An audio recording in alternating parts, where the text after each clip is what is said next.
Quiero comenzar esta sesión proponiendo un desafío de liderazgo. Supón que quieres cambiar al mundo al grado que en 2000 años tu nombre no solo sea recordado, sino que tu cumpleaños sea celebrado en todo el planeta. ¿Qué harías? ¿Dónde comenzarías? Solo ha pasado una vez. Vivo a 30 minutos al sur de una ciudad llamada San Francisco. ¿Por qué existe San Francisco? Porque hubo una vez un hombre llamado Francisco de Asís que inspiró tanta generosidad y amor que la gente nombró ciudades en su honor, y él hizo esto por causa de un hombre llamado Jesús. Vivo a 30 minutos al norte de San José. ¿Por qué existe la ciudad de San José? Porque hubo una vez un hombre llamado José cuya vida fue cambiada por un hombre llamado Jesús. La capital de nuestro estado es Sacramento. ¿Por qué existe Sacramento? Porque hubo un hombre llamado Jesús que se sentó a celebrar una cena para expresar la maravillosa idea que Dios ama de tal manera que Él sufre. Y esa cena se convirtió en algo sagrado, un sacramento. Antes de eso viví en Chicago. ¿Por qué hay un Chicago?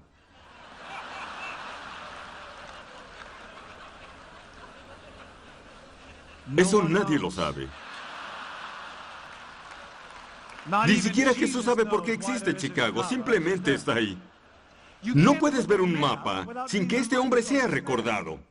El instrumento sobre el cual sus enemigos lo mataron, la cruz, es la marca que llevan la mayoría de las tumbas. Adorna joyería, es el símbolo más reconocido en el mundo. Su movimiento crece aún cuando sus líderes a menudo tienen deficiencias de liderazgo. Y si alguien se siente inadecuado para liderar por Jesús, esto es para ustedes. Esto viene de Eugene Peterson. Él escribe acerca de crecer en un hogar cristiano, también de haber sido víctima del abusador de su grupo de segundo año llamado Garrison Jones. Peterson escribe: había sido preparado para el mundo de mi barrio y escuela memorizando: bendice a los que te persiguen y vuelve la otra mejilla. No sé cómo Garrison Jones sabía eso de mí, pero él decidió molestarme. La mayoría de las tardes después de la clase, él me agarraba y me golpeaba. Él supo que yo era cristiano y se burlaba de mí llamándome Mariquita de Jesús. La mayoría de las tardes llegaba a casa amoratado y humillado. Mi madre me decía que esto era lo que siempre les había pasado a los cristianos en el mundo y que debía acostumbrarme. También debía orar por él. Un día, estando yo con 7 u 8 de mis amigos, Garrison me alcanzó y comenzó a golpearme. Fue cuando algo sucedió. Algo tronó. Por el momento, los versículos bíblicos desaparecieron de mi conciencia y tomé a Garrison. Para sorpresa mía y suya, yo era más fuerte que él. Lo tumbé al suelo, me senté sobre su pecho y detuve sus brazos con mis rodillas, de manera que quedó indefenso ante mí. Era demasiado bueno para ser verdad. Le golpeé el rostro con mis puños. Se sintió bien y lo golpeé otra vez. La sangre brotó de su nariz, un hermoso color carmesí sobre la nieve. Ese es Eugene Peterson, el que escribió la Biblia, el mensaje. Le dije a Garrison que se rindiera. Él no quería hacerlo. Lo golpeé otra vez, más sangre. Y luego mi enseñanza cristiana se afirmó. Le dije: di, yo creo en Jesucristo como mi Señor y Salvador. Pero no quería. Lo golpeé otra vez. Más sangre. Más sangre. Di, yo creo en Jesucristo como mi Señor y Salvador. Y él lo dijo. Garrison Jones fue mi primera conversión.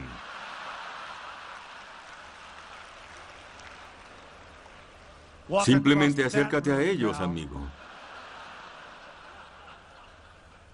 La influencia de Jesús perdura aún, a pesar de aquellos que tratan de oponérsele. Y a menudo a pesar de aquellos que dicen seguirlo. Hay un gran historiador de la Universidad de Yale, y esto es lo que escribió. Independientemente de lo que cualquiera puede pensar o creer acerca de él, Jesús de Nazaret ha sido la figura dominante en la historia de la cultura occidental por los últimos 20 siglos.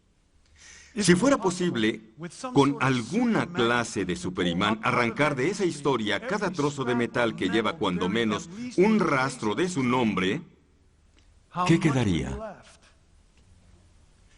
Donde quiera que se encuentren en su peregrinar de fe, se tienen que hacer esa pregunta sin importar lo que pudiera pensar de la religión o de las afirmaciones de divinidad. a solo considerarlo como una persona que nació, que vivió y murió, y mirar honestamente y sin prejuicios su impacto sobre el mundo, se tienen que preguntar, ¿quién era este hombre? Hay un mundo en el que Jesús existió, y el mundo antiguo era más oscuro y cruel de lo que la mayoría de la gente sabe. Existe el mundo que Jesús vio, y la belleza de su visión y de lo que puede ser transformó la imaginación humana. Luego está el mundo que Jesús tocó. Y la mayoría de la gente simplemente no tiene idea del impacto que Jesús tuvo sobre nuestro mundo en casi toda esfera. Con frecuencia discutimos acerca del cristianismo en lugar de maravillarnos de Jesús. Y necesitamos maravillarnos, porque existen millones de personas que no creen en Jesús hoy día, pero se podrían convertir en admiradores suyos. Y después quizá en seguidores. Especialmente los líderes deben ampliar su visión del impacto del reino de Jesús, porque somos mayordomos de ese movimiento, un movimiento que ha remodelado la historia más que cualquier otro y aún no termina. Así que por los siguientes momentos solo nos maravillaremos de Jesús. Comenzaremos viendo lo obvio. Sería muy difícil escoger a un candidato menos indicado para cambiar el mundo. Jesús nunca tuvo un cargo, nunca dirigió un ejército, nunca escribió un libro, nunca salió de su país. Sus seguidores eran increíblemente insignificantes. El mismo Nuevo Testamento los describe como hombres sin letras, hombres ordinarios. Y sin embargo, 2000 años más tarde, es imposible imaginarnos el mundo sin él. Para comenzar, él dio al mundo un movimiento más influyente. Imagínense a un mundo sin la iglesia, sin Notre Dame, sin la Catedral de San Pablo, sin templos en las zonas comerciales de Watts, sin iglesias en casa en China, sin reuniones en África o Asia o Sudamérica, sin Pedro o Pablo o Timoteo o Agustín o Aquino o la Madre Teresa o Martín Lutero o Juana de Arco o Desmond Tutu. Pero volvamos al principio, a la idea de la iglesia. En el mundo antiguo, había naciones, había familias, había grupos étnicos, había gremios, había religiones tribales, había escuelas filosóficas. La iglesia no era ninguna de estas cosas. Pablo dice que aquí no hay griego ni judío, circuncisión o incircuncisión, bárbaro ni escita, siervo ni libre, sino que Cristo es el todo y en todos. Hay un lugar en California llamado Disneylandia. ¿Alguien se ha subido a uno de los juegos llamado ¿Es un mundo pequeño? La canción te volverá loco después de un tiempo. Gente de toda cultura, toda nacionalidad y todos los estatus juntos. Piensen en esto. En donde, antes de la iglesia, hubo algún movimiento que buscara activamente incluir a todo ser humano a pesar de su etnicidad, estatus, lengua, riqueza o género, para que formaran una sola comunidad transformadora. No solamente nunca había habido tal comunidad antes, nunca había existido la idea de una comunidad como esa. Fue su idea y luego sucedió. Miren a la gente que se está reuniendo para este evento. Miren a la gente tan distinta que solo Jesús hubiera podido reunir. Jesse Jackson, Jerry Falwell, Jim Wallace, Jim Dobson y Jimmy Carter, Ant Lamott y Thomas Kincaid, Billy Graham, Billy Sunday y Bill Clinton y Bill Shakespeare, Bono y Bieber y Babe Shea, Galileo, Newton, Kepler, T.S. Eliot, C.S. Lewis, Tolkien, George Washington, Denzel Washington, George Washington, Carver, Constantine, Carlomagno, Sarah Palin, Tony Blair, Barack Obama, John Milton, John Wesley, Juan Calvino, Juan Bunyan, Juan el Bautista, Juan el Discípulo, Juan de la Cruz, el Papa Juan XXIII y John Maxwell. ¿Quién más hubiera podido reunir a gente como esa? Y a propósito, los 12 pasos salieron directamente de algo llamado el Grupo Oxford, una comunidad que retomó las prácticas de Jesús para la transformación. Sin Jesús no hay 12 pasos. No estoy diciendo que sin Jesús nunca hubiera habido una visión factible de la humanidad como familia. Solo estoy diciendo que como materia de una realidad histórica, esto comenzó con un pobre carpintero crucificado. ¿Quién era este hombre? Jesús cambió como pensamos sobre la historia. La mayoría no sabe esto. En nuestros días esperamos ver progreso. Esta es la tarea de los líderes. Hacemos encuestas. ¿Crees que la vida será mejor para la próxima generación? Nadie en el mundo antiguo hubiera hecho esta pregunta. La mayoría de las culturas pensaban en la existencia en términos de ciclos, solo una repetición sin fin de altas y bajas. Los eventos eran fechados según el gobernante, el primer año del reinado de Augusto y sucesivamente. Pero con el paso del tiempo, el poder de todos los césares y su dominio de la imaginación humana se opacó mientras otra visión se volvía más convincente. Para cuando llegó el sexto siglo, un monje escita propuso un nuevo calendario que estaba basado no en la fundación de Roma, sino en el nacimiento de Jesús. Y la creación del calendario no fue solamente una conveniencia cronológica, fue una afirmación. Fue una idea de que la vida no era un ciclo aleatorio, que ésta tiene significado, que nos está dirigiendo a un lugar, y que su más importante evento es la vida de este carpintero judío. Jesús vivió y murió, y César nunca tuvo ni una pista de su existencia. Pero Jesús fue llamado por su apóstol Juan el Señor de señores y Rey de reyes. Todos ustedes saben que esta no es solo una frase poética. La idea es que se pueden tomar a todos los reyes, a todos los líderes que hayan existido, ponerlos en un grupo y Jesús es rey sobre todos ellos. No solo un rey, sino el más grande entre los reyes. Él es el Rey de reyes, Él es el Señor de los señores. Ahora, en el primer siglo, mientras Él solo tenía un pequeño grupo de seguidores, tal afirmación parecería una broma. Y quizá aún lo sea para ustedes. Lo entiendo. Pero les diré una cosa, si ustedes hubieran vivido en aquel tiempo y hubieran tenido que apostar sobre qué influencia iba a perturbar la de Jesús o la del Imperio Romano, no hubieran apostado su dinero a favor del carpintero y su grupo de seguidores. Sin embargo, hoy 2000 años después, les ponemos a nuestros hijos nombres como Pedro, Pablo y María, y a nuestros perros les ponemos nombres como César y Nerón.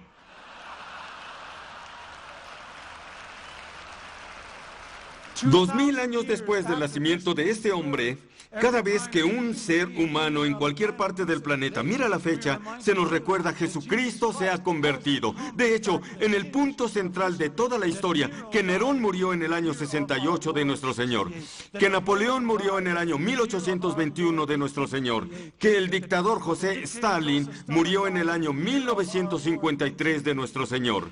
Quizá Jesús no era el Señor de señores y el Rey de reyes, pero cuán extraño es que ahora todo rey que haya gobernado, toda nación que se haya levantado y que haya caído debe ser fechada con referencia a la vida de Jesús. ¿Quién era este hombre?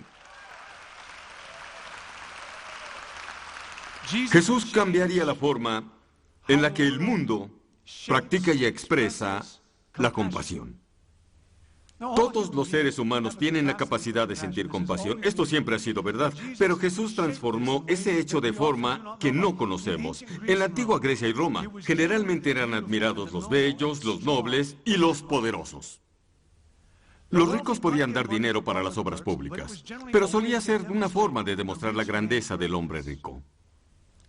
Los débiles y los marginados no eran valorados en el mundo antiguo. Un escritor romano del primer siglo llamado Séneca escribió: ahogamos a los niños débiles y anormales al nacer. Y esto no era encubierto, no se pensaba que esto era vergonzoso, es la forma en que era la vida. En el mundo antiguo, un niño podía ser abandonado para que muriera si era del género equivocado. ¿Alguien quiere adivinar cuál era el género equivocado? Un hombre llamado Rodney Starr escribió acerca de esto. En el mundo antiguo había cerca de 1.4 millones de niños por cada millón de niñas.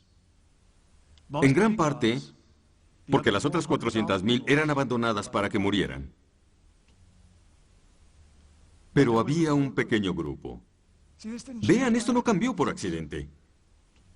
Había un pequeño grupo de seguidores que seguían a un hombre que dijo: dejen que los niños vengan a mí. Y ellos lo hicieron. De hecho, ellos empezaron a recibir niños abandonados. Y comenzaron con la práctica de los padrinos que cuidaban de los niños si sus padres biológicos morían, algo que sucedía con frecuencia en el mundo antiguo. Luego la gente comenzó a dejar a los niños, no para que murieran, sino en los monasterios, y esto fue el comienzo de los orfanatos. Estos cambios fueron tan poderosos y hay mucho más acerca de ellos. La forma en que eran usados como esclavos para la sexualidad en el mundo antiguo. Estos cambios fueron tan poderosos que un libro se tituló simplemente "Cuando los niños se convirtieron en personas". El nacimiento de la infancia en el cristianismo primitivo. Las viudas, quienes de hecho eran multadas por Roma por sobrevivir a sus maridos, porque eran consideradas una carga para la economía, eran aceptadas y cuidadas por la iglesia, que recordaba cómo Jesús le pidió a su amigo que cuidara de su madre viuda. Jesús comenzó una revolución en la forma de ver y en el estatus de la mujer que cambió a la civilización y que aún cambiará al mundo. En los primeros 3 siglos de la Iglesia, hubo 2 epidemias mayores. Este fue su impacto sobre la historia. Sea lo que se piense sobre la religión o la divinidad.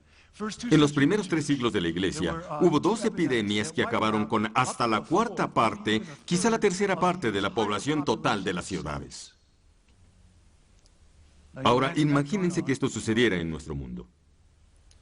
Un escritor antiguo dice que esto creó tal pánico en la población general en el Imperio Romano que al comienzo de la enfermedad apartaban a los enfermos y huían de sus seres queridos, echándolos al camino antes de que murieran, y trataban los cadáveres no enterrados como basura, esperando así evitar la propagación y sobre todo el contagio de la fatal enfermedad. Pero la gente de esta comunidad llamada iglesia iba por los caminos y recogían a la gente enferma, aun cuando no tenían relación con ella, ni la conocían y la cuidaban, arriesgando su propia salud, porque este Jesús a quienes ellos seguían se había preocupado por los leprosos, los ciegos, los sordos, los cojos y los mudos. Y dijo: lo que hagan por los más pequeños, lo hacen por mí. ¿Pueden entender cómo esa visión, esa idea se apoderó del mundo? En el 4º siglo, lo que en esencia fue el primer hospital, fue fundado por un seguidor de Jesús llamado Benedicto. Para el siglo VI, comunidades monásticas comúnmente tenían hospitales junto a ellas. Con el tiempo, esta idea de que debemos tener compasión sobre cualquier ser humano que sufre o que es débil, comenzó a crecer cada vez más, de modo que durante la Convención de Ginebra, una organización fue establecida para el alivio del sufrimiento humano y escogió como símbolo una gran cruz sobre una bandera que fue conocida como la Cruz Roja. Cuando escuchen sobre grupos como el Ejército de Salvación o Visión Mundial, la IMCA, la Misión Internacional de Justicia, o Goodwill, o Easter Seals, o Habitat, o Compasión Internacional, cuando vayan a hospitales y tengan nombres como Buen Pastor, o Buen Samaritano, o San Antonio, podrán ver el toque de Jesús. Los niños autistas, o con síndrome de Down, o los discapacitados, o los enfermos mentales, o los quebrantados, eran vistos por nuestros ancestros como cargas que debían ser desechadas. ¡Los ahogamos! En vez de verlos como portadores de la gloria divina, que puede tocar nuestra conciencia y enseñarnos a ennoblecernos a todos, que valen los mejores sacrificios que podemos ofrecer. Eso es lo que Jesús hizo, que cambió al mundo. No quiere decir que no habrá compasión en el mundo sin el cristianismo, y a menudo los que nos llamamos cristianos nos quedamos muy cortos. Si eres un seguidor de Jesús, si estás liderando una iglesia o una misión para que sea expresada una fresca explosión de compasión en el mundo, esto sería algo fabuloso. Un erudito escribió esto. Si preguntan cuál es la influencia de Jesús sobre la medicina y la compasión, les dirá que en donde sea que haya una institución que se dé a sí misma por los humildes, escuelas, hospitales, hospicios, orfanatos para que aquellos que nunca podrán pagar, esto probablemente tiene sus raíces en el movimiento de Jesús. ¿Quién era este hombre? Y luego el movimiento de Jesús formó la educación. Formó la educación. De nuevo, poco conocido en nuestro mundo. A los seres humanos siempre les ha encantado aprender. La gente siempre ha amado esto, pero en el mundo grecorromano la educación formal fue virtualmente reservada para los hijos varones de las familias de élite. No para las niñas, seguramente no para los esclavos. Pero había esta extraña comunidad, llamada la iglesia. Recuerden, ellos seguían a un hombre que enseñó a todos. Y su último mandamiento fue que fueran a enseñar a todos. Y ellos comenzaron a enseñar a todos, hombres y mujeres, esclavos y libres. Como en el cuarto siglo los seguidores de Jesús entraron en comunidades monásticas y por muchos siglos fueron las únicas instituciones de Europa para la conservación, no solo de textos bíblicos, sino también de textos paganos clásicos. Después las iglesias comenzaron a construir escuelas.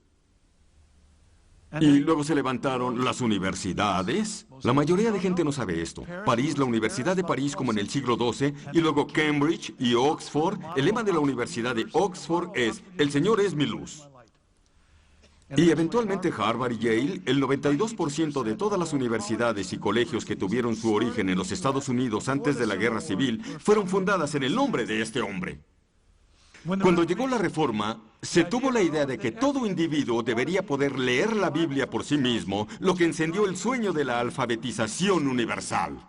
Martín Lutero tomó esto en serio. Él dijo que escribiría un libro acerca de los padres que descuidan la educación de sus hijos. Y esta es una cita directa. Él escribió, iré tras los padres vergonzosos, despreciables, condenables, que no son padres sino cerdos despreciables y bestias venenosas que devoran a sus crías.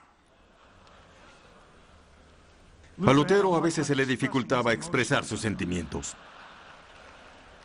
En Estados Unidos, en este país, se adoptó la primera ley que requirió fondos públicos para la educación de las masas. No lo estoy inventando, esto fue en Massachusetts en el siglo XVII. A la primera ley que requirió fondos públicos para la educación de las masas se le llamó la ley del antiguo acto de engaño de Satanás. Porque fue creada por seguidores de Jesús que creían que la ignorancia era algo satánico y que Dios quería que la gente aprendiera. Porque la educación honra a Dios, nos habilita para tener los pensamientos de Dios hacia nosotros. De hecho, a Alfred North Whitehead, uno de los pensadores dominantes del siglo XX, una vez alguien le preguntó que qué era lo que había ayudado a la ciencia a emerger. Es una respuesta fascinante. ¿Qué fue lo que posibilitó que la ciencia emergiera? Él dijo que fue la insistencia medieval de la racionalidad de Dios. Esto no quiere decir que la ciencia no hubiera emergido sin esa idea. Pero la verdad, como dijo un erudito, la ciencia como iniciativa organizada sostenida surgió solo una vez en la historia en Europa en la civilización, entonces llamada cristiandad. La más grande explosión de tecnología en toda la Edad Media se dio en comunidades monásticas de seguidores de Jesús. Los relojes fueron inventados porque los monjes necesitaban saber a qué hora tenían que orar. La primera vez que se escuchaba hablar de anteojos fue en un sermón. Fue inventado por monjes que necesitaban leer sus textos. Dom Perignon. No estoy inventando esto. Dom Perignon era el nombre de un monje benedicto que contribuyó a la producción de champaña, porque aún no había bautistas que le dijeran que era pecado tomarla.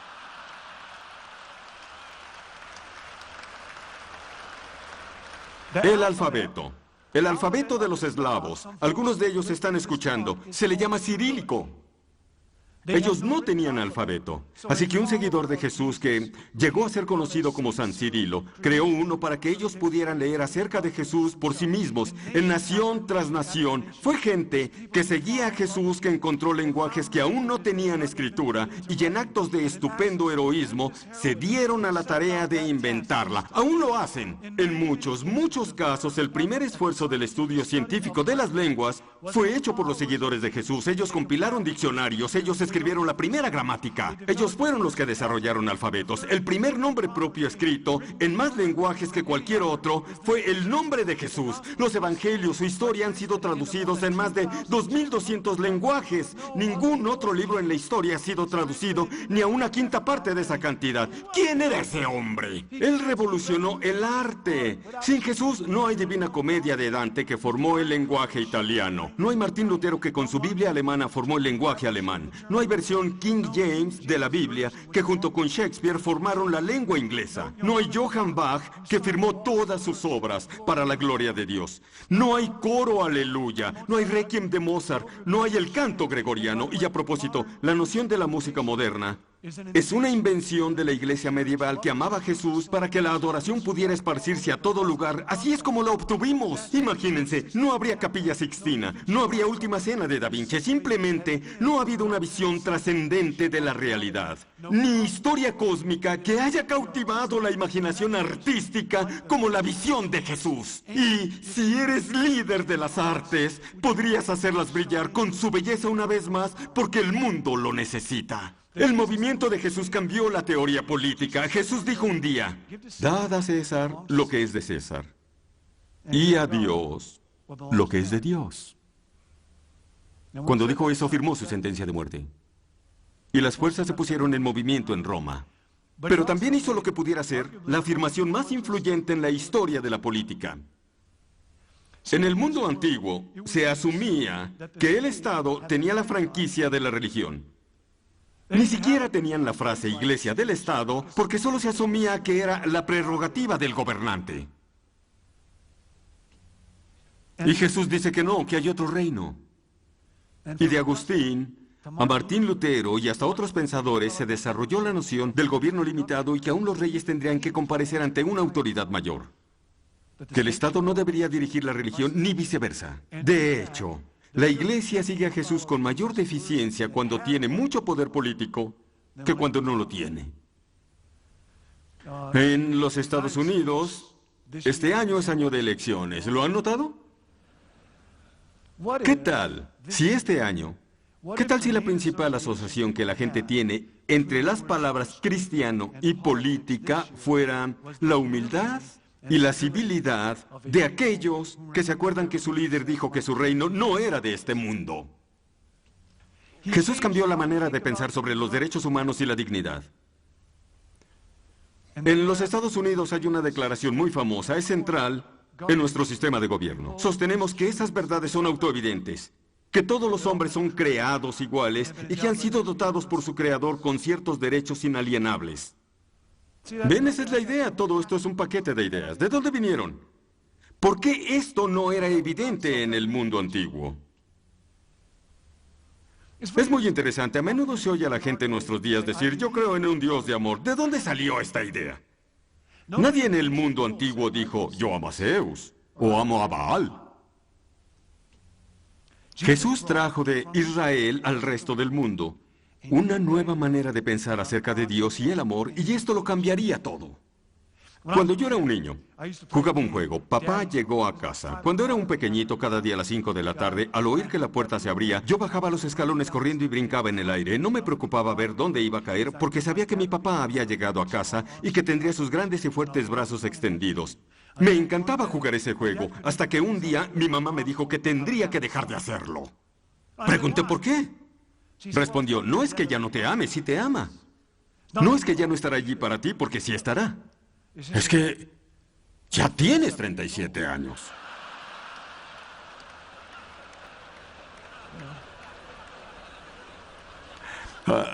Tarde o temprano los brazos humanos se debilitan. Un día este hombre Jesús vino y dijo, Dios es como un padre que está lleno de amor inagotable por todo ser humano sobre el planeta. Ahora esto tiene serias complicaciones. Fue escrito que no hay, y piensen en estas palabras, estas cosas tuvieron que salir de algún lugar. Ya no hay judío ni griego, esclavo ni libre, hombre ni mujer, sino que todos ustedes son uno solo en Cristo Jesús. Thomas Cahill, el hombre que escribió el libro Cuando los irlandeses salvaron la civilización, Cahill escribe en esta obra la primera expresión de igualdad en la literatura humana. Y eso surgió de este hombre, Jesús. A menudo los individuos cristianos y las naciones violan esto, pero el poder de Jesús tiene una manera subversiva para rehusarse a permanecer sumergido. Y esta es la razón por la que históricamente los movimientos de reforma como la abolición de la esclavitud o la elevación de las mujeres fueron liberados por quienes seguían y amaban a este hombre Jesús, que dijo, yo daré mi vida por eso, y la sigue dando. Jesús enseñó a amar a los enemigos. La idea de amar a los enemigos no es una idea natural humana. Lo que era admirado en el mundo antiguo era ayudar a los amigos, pero dañar a los enemigos. Conan el Bárbaro. ¿Alguien recuerda a Conan el Bárbaro? Era una parodia de Gengis Khan, una figura histórica que dio su famosa respuesta a la pregunta de ¿qué era lo mejor en la vida? Aplastar a tus enemigos, verlos huir delante de ti y escuchar los lamentos de las mujeres.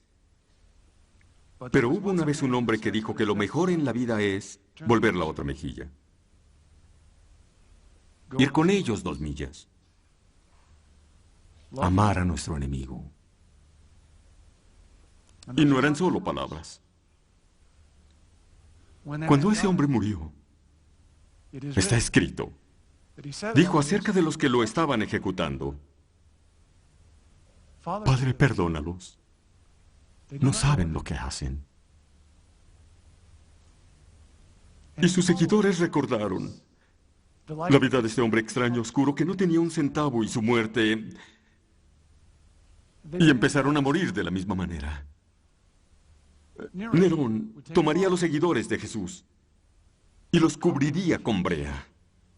Y los usaría como antorchas humanas para alumbrar los juegos de los gladiadores. Eso sucedió de modo ocasional durante 3 siglos. Su respuesta no fue un sueño de venganza o de empezar un levantamiento armado, sino de amar. Esta asociación de este hombre Jesús, sea lo que sea que piensen acerca de sus afirmaciones de divinidad de este hombre Jesús y el amor por los enemigos, es tan fuerte que una historiadora no cristiana, Hannah Arendt, una gran pensadora de Princeton, escribió que el descubridor del papel del perdón en el ámbito de los asuntos humanos fue Jesús de Nazaret. ¿Quién era este hombre? Él inspiró a un hombre llamado Tolstoy, y en su libro Resurrección, a su vez, inspiró a un abogado llamado Gandhi a comenzar un movimiento de comunidad de reconciliación. La última carta que Tolstoy escribió a cualquiera fuera de su familia fue a Gandhi para alabar este amor de autosacrificio de Jesús. En el discurso más famoso del siglo XX en los Estados Unidos, Martin Luther King hizo a un lado sus notas cuando estaba sobre la explanada en Washington, D.C., para citar la Biblia sobre que un día la justicia fluirá como las aguas y la rectitud como un río poderoso. Y la multitud que estaba allí reunida no pudo permanecer y empezaron a gritar: ¡Dile, ven, predícalo como una multitud en la iglesia, no como la gente de esta cumbre, sino como el tipo que responde a uno cuando está hablando! Y King no pudo volver a sus notas. Mahalia Jackson, la gran cantante, clamó como cantando: ¡háblales acerca del sueño, Martín! Y él empezó a hablar. Yo tengo un sueño. Yo tengo un sueño que un día... Y él habló acerca de lo que sería si todos los niños de todos colores pudieran unir sus manos. Yo tengo un sueño de un mundo que aún no es, pero que un día será. Que no está aquí, pero estará allá. No era un sueño secular. Fue inspirado por aquel a quien Martin Luther King seguía, por Jesús, el nombre y vida de quien nos ha traído aquí hoy. ¿Ven? La verdadera pregunta no es ¿quién era este hombre? La verdadera pregunta es ¿quién es este hombre? ¿Quién es este Jesús? Él es el punto central de la historia. Él es la esperanza del oprimido. Él es la inspiración del desesperado. Él es el Rey de Reyes. Él es el Señor de Señores. Él es el más grande maestro que haya enseñado, la mente más grande que haya pensado. Él ofreció el más grande de los dones que se ha dado. Él lanzó el más grande movimiento que se ha conocido. Y la razón por la que debemos maravillarnos de este hombre es que su obra aún no termina. Nuestro mundo espera una conversación fresca, una manifestación fresca de este hombre y su visión. ¿Qué pasaría en una expresión radical de la compasión en una campaña de paz y justicia? En la dignidad de los marginados, en la educación de los que han sido dejados afuera, en la inspiración del arte, en el llamado de los poderosos a la humildad. ¿Qué pasaría si de alguna manera el impacto de Jesús sobre tu mundo fuera más grande en la próxima generación que en cualquiera otra antes? ¿Y por qué no podría ser así? Porque aún en nuestros días el llamado del carpintero llega de nuevo a ese hombre y a esa mujer. Sígueme, ve lo que yo veo, ama lo que yo amo, sígueme. ¿Serás tú ese hombre? ¿Serás tú esa mujer? ¿Te entregarás Cueste lo que cueste, a ese hombre y la visión expandida de su reino, ¿darás tu vida al hombre que fue dado por la causa del mundo? Porque Él solo dominó la vida, solo Él venció a la muerte, solo Él ha vencido al pecado, solo Él hace crecer su presencia con cada año que pasa. Él es el Hijo de Dios, Él es la gloria de la humildad, el carpintero crucificado de Nazaret, es la esperanza de las naciones y el Salvador del mundo, y este es ese hombre.